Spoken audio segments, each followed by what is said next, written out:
Hello everybody and welcome to my Paint Toolsai tutorial on how to draw digital art, kind of at least. I wouldn't say I'm a professional or anything close to it, I just kinda know a thing or two, and I've been trying to produce some decent art which hasn't been that successful in my opinion. I've only had one I'm proud of, but so I'm just here to show like the basics of Paint Toolsai and how you can start drawing if you feel like it.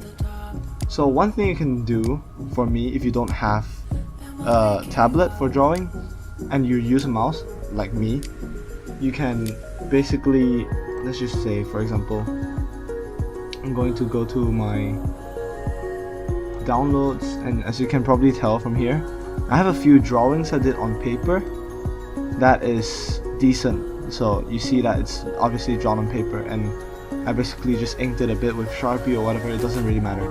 So this is the base layer that we're going to be basing our structure out of. Long story short, if you kind of get it already at this point, what you can do is basically you can just kind of reshape this whole thing.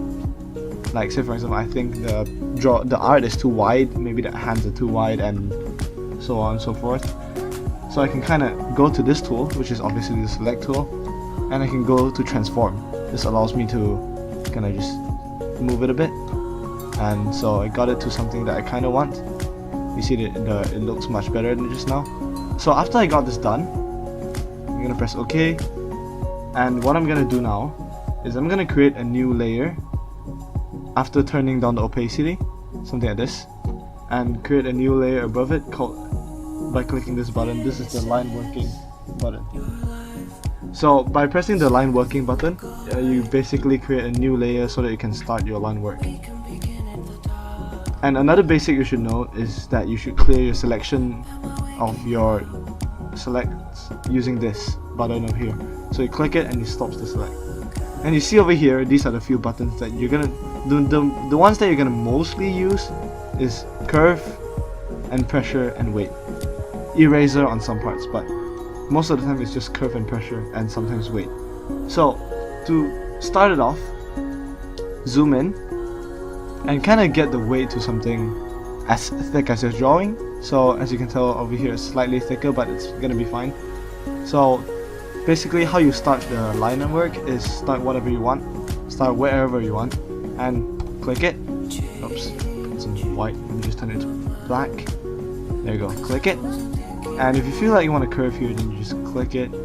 It's really simple to understand. So after you're done with this, this is the interesting part that most people using the mouse don't seem to know. If you press the pressure thing, the pressure tool over here, you see these dots, these points that I used just now. You can adjust the pressure by dragging it left or right. So what you can do here is you can give a really professional look to your drawing even though you're using mouse. So zoom out and you can see that the line is as smooth as you would normally have on a mouse, on the tablet. So you kind of just repeat this step over and over until you get the effect that you want. And if you want to do the sharp points, select the one, turn it down here. And if you want to move any of it or whatsoever, you can hold down Control while you're on the pressure tool and it will automatically go to the edit tool for you. And if you're in the edit tool, you can just left click to drag it around, and so on and so forth. So I adjusted it here so that it looks slightly better, then I release it, then I can turn the pressure to whatever I want. So get this into your muscle memory and you're going to be working quite efficiently. So I'm going to finish just this short layer just quite quickly. As you can see over here, it's kind of a weird curve, so I'm just going to pull it down a bit and tune it up here so it looks more of a normal curve. So I get to the pressure. Again, I do what I said previously to make it look natural in a way. And as you can probably tell, this is coming out rather well. So this will give the illusion that you're using a tablet and will make your mouse drawing look more professional.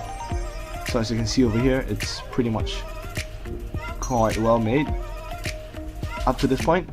So I'm gonna skip to the next part, which is quite important for the shading and coloring. So I'm gonna close this one, open again, Paint Toolsai, and I'm gonna open one of the projects that I did over here. I'm pretty sure I saved it at least. Digital art. Yeah, alright. So as you can see over here, there's more than a few layers, but you can see here there's a shade layer, a luminosity layer, and a screen layer. This is the extra one, you don't really need most of this. So what you can do over here, as you can see from all the layers, I'm gonna turn all of it down, so all you can see is the original layer here. As you can probably tell, I'm kind of messed up the color, but if you ignore it, it's just gonna be the same drawing as just now. So what I basically did was I did the line work, and below the line work layer, as you can tell, it looks a lot better than you expect using a mouse. So I basically painted it. I'm gonna delete this. I'm not gonna save this because I'm gonna be messing up quite a lot of it. So the gist of it is you get a line work layer down, you create a new layer, drag it so it's below the line work, because if it is above it, you're gonna cover the line work and it's gonna look less smooth. So what's next? Every time you want to select something, you go to your line work layer and you select it. Make sure you zoom in and make sure that this is selected nicely and not something like this, because it's gonna give some white spots and your drawing is gonna be kind of bad looking. Your painting, your coloring, I mean. So as you can probably tell over here, I'm selecting some of the hair that I'm gonna be coloring. Right, that's something like that. That's most of the hair that I need to color. So I got that done, and what I'm gonna do here is I'm gonna go back to the coloring layer, and now that only this part is selected, whatever I draw outside of it won't matter because it won't appear. But if I get into anywhere near it, say for example here, as you can probably tell, it'll start coloring. So these are the tools that you know. These are the tools that you will most probably use. The airbrush tool, this is for me at least. I would normally use the airbrush and the blend and the eraser at some points maybe, and the bucket. But most of the time I just have the airbrush on. So you can turn the size of the brush here. For 0.1 is maximum precision if you want to get to really small, like 0.5 pixels and so on. So the max on 0.1 is something like this, which is quite small. But if you turn it up to something like 1 times, then you can go up to this size, and you go anything above that, like 5 times. As you can tell, the brush gets quite big. So what I want to do here is I want to kind of set a basic color, the basic layer, so that I can start painting and shading later on. So as you can see over here, I basically have it done, and you can probably tell that the ear is miscolored. So what I can do is just I cancel the selection, come here, turn the color difference down, and select it. Because if the color difference was a bit higher, then it would have selected the outside, because it won't recognize this small part. And so basically I turn it down, get it to the right, something like that. And now I select the skin tone as well. This is the most important part. Oops, I didn't color the hair there, but it doesn't matter. So can I get something like this to select all the skin tone? And just like what I said just now, just give it a basic shade of skin tone. I would say it's somewhere on orange, and just turn it up here. If you feel like it's a bit off, maybe you can just adjust it a bit, and something like this will do. So I'm gonna go back to this layer like I did just now, give it a nice basic color. If I feel that something's off, I can probably just adjust it a bit because that looks a bit too tan. And there you go, something like that. So you got that done, and you're wondering, so how do I make it look and how do I shade it? So now you gotta understand that there's different types of layers on Paint Tool side. By creating a new one, you can see over here, there's luminosity, shade, and overlay, and screen. So one of the most important part here is shade, the shade layer.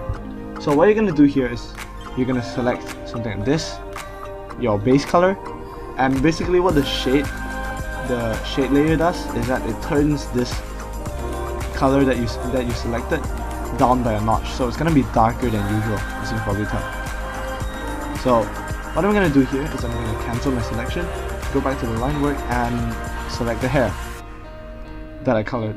So I'm gonna go to the shading layer, and I'm gonna turn the size down to something that I feel like is gonna be easy to work with.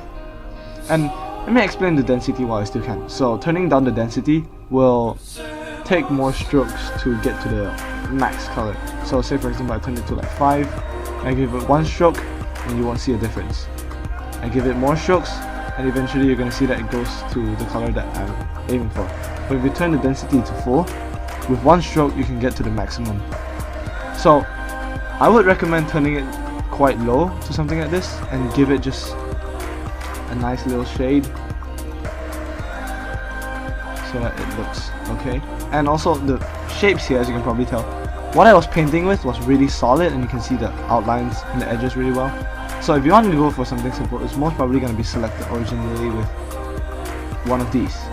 So if you turn it to one of these, it's going to be a lot more easier to shade, and as you can probably tell, it's not as rough as the previous one. But you will use this one quite a lot, the shape, the square edge shape, because you want, like, if you want solid shading or something like that, which you're gonna use if you are shading below the neck for the skin, or if you're shading below the hair. So give it just a bit of shading, go even deeper, so that there's more things to it. Just kind of give it some depth, don't make it look all bland. And as you can probably tell, it already looks a lot better than before. So I'm gonna cancel my selection and let you look at it. So you kind of get the gist of it about now. And if you feel like you want to change it up a bit, you can go to the blend tool.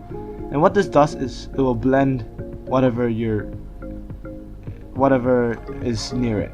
So I'm gonna select the hair again. I missed out these 2 parts, but it's not gonna matter after I blend it because some of the color is gonna get there somehow. So get my airbrush, my blend tool.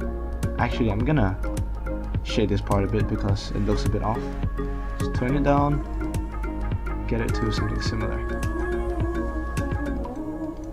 There you go, something like that. So what I want to do now is I can use the blend tool, turn it up to quite a big size, and turn down the density. So what now is I can just kind of blend it, but not too much, so that it doesn't look that strong, that the difference is not that strong. Just kind of get the perfect balance between the blend, and something like this will do. So what you want to do next, this is kind of the hard part, I would say. Go to a smaller brush and go to quite a dark color, turn the density down, and I want, basically, most of the time if you know the basics of drawing, you're probably gonna know that, and also anatomy, you're gonna know that the hair all starts at one point most of the time. So this is my point, and I'm gonna start just drawing some hair in. You don't have to do it slowly, just drag it through. Oh shit, my select's gone. So I'm just gonna select the hair that I wanted to paint, and what I'm gonna do here is I'm just gonna give it some depth, I guess. Give it some hairy look, I guess you can say. It doesn't have to be perfect. It's gonna be normal if it looks kind of weird and really obvious, but that's pretty much what you're aiming for, because what you're gonna do next is you're gonna make it look less weird in a way. So just get all the parts down, make sure it has those strands of hair kind of obvious in, and so that it does look like hair, not just a gradient of color. Something like this will do. And now what you do is use the blend tool. This is quite important. Get the density low and kind of just shade it. Blend it a bit, so that, and blend it like more towards the edge of the hair. So now, as you can probably tell, it looks like it has some hair strands, and this comes to the next part, the next layer. This is also quite important. I'm gonna make a new layer, and I'm gonna choose the luminosity effect. This is the opposite of the shade, and normally you want the luminosity to be as high, the highest point in the layers.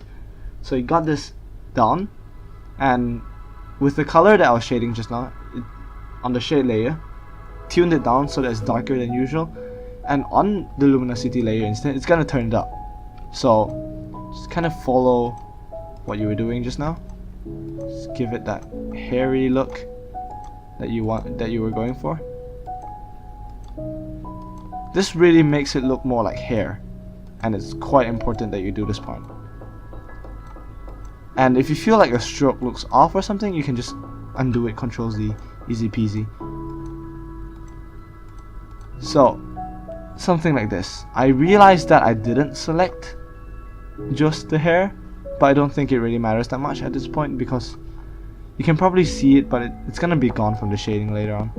So, that's a mistake you shouldn't have done. Make sure that you're always selected to the part that you want to paint, so that you don't accidentally paint somewhere else. So I'm gonna go back to the hair, make sure I don't do anything else to it, and I'm gonna repeat what I did just now and just blend it up a bit. And now, as you can probably tell, the hair looks like hair. Yeah, if you zoom out enough. So look, kinda looks like hair. And now comes the, what I guess you can say it's kind of a basic of drawing, is lighting and also highlighting. So let's just say I'm gonna make it so that the light is coming from this direction, on this direction, right? So it's coming here, and it's gonna hit the hair around here. So what I'm gonna do is I'm gonna go to like kind of white, turn down the density so that it's not too strong, turn on the size to something like this, and I'm gonna just, I guess you can say, make the hair shine just a bit, not too much though, and make sure it makes sense to where the light is coming from, so that it doesn't look weird. And basically you kind of just repeat this to some parts where you want to shade and where you don't want to. And here, as you can probably tell, again, I did mess up by not selecting the hair. I'm sorry. For some reason I do a lot of mistakes like this when I'm recording. Something like this. And also, if you want to zoom in and zoom out, it's just the scroll wheel. You don't have to press Control or anything like that.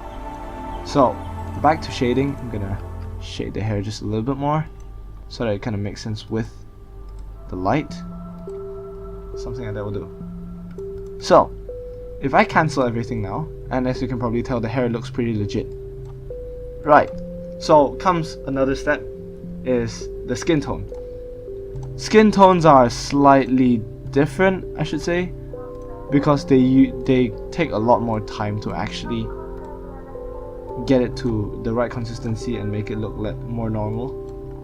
So I would zoom out, pick the color that I did use on my skin tone, and I would normally go to the shade layer and just kind of do the same thing with a lot less density.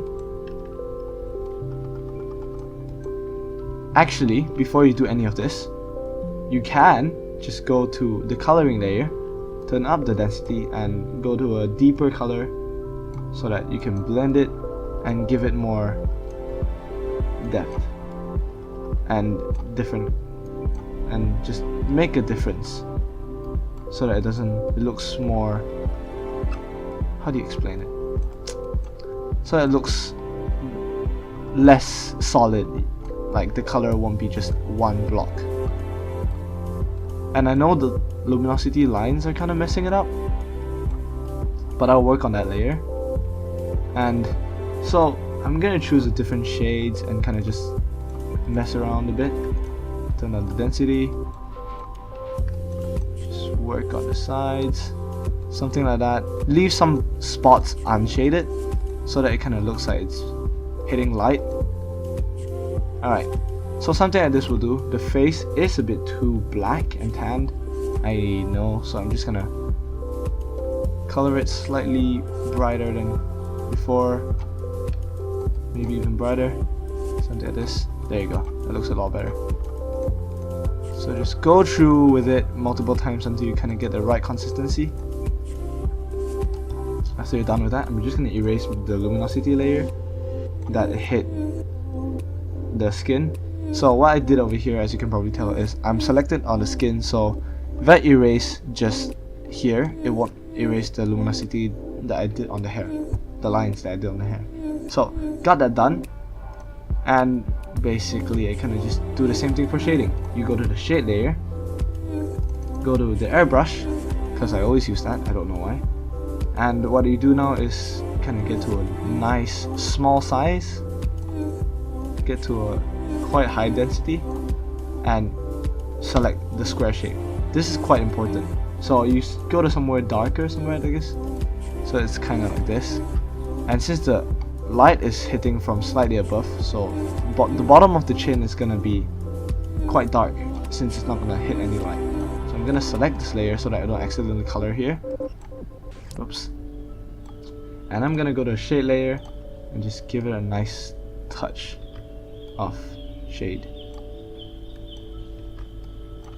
Hold up.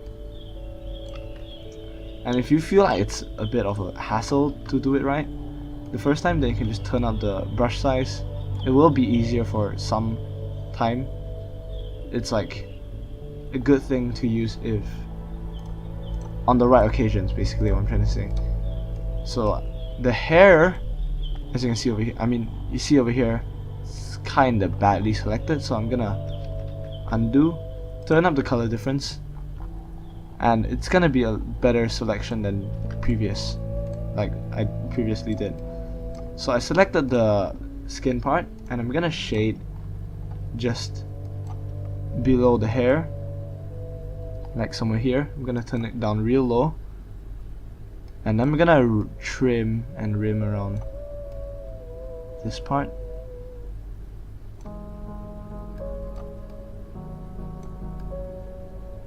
So that it looks like the light is being blocked off by the hair, if that makes any sense.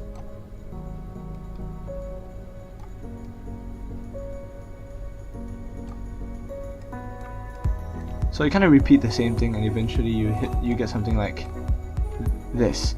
Though I would say that the color that I chosen was slightly off, but you get the point. Eventually you do the rest to all different parts of the body, and this is quite important, the eyes.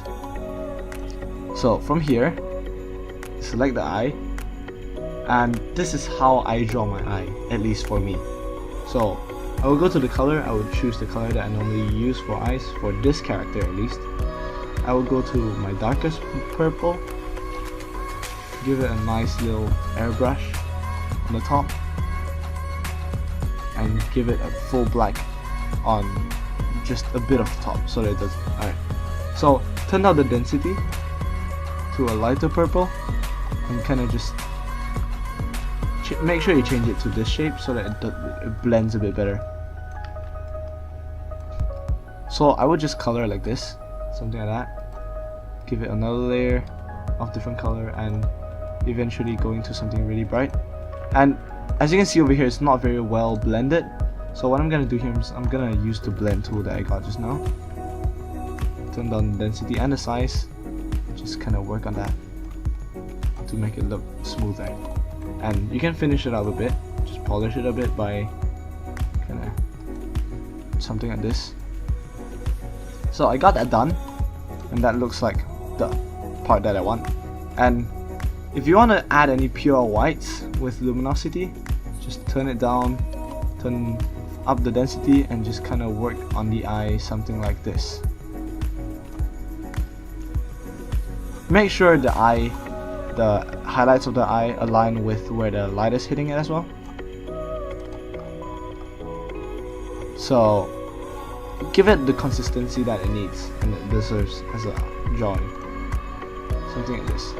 So as you can probably tell, it's looking kind of good, and the more I work on it, the more I polish it, the better it will look. That's kind of the gist of it, at least. So thank you for watching, and comment down below if I missed out anything that you don't understand, and I'll probably reply to you in the comments to help you. So that's about it. Hope you guys enjoyed the video, and peace out.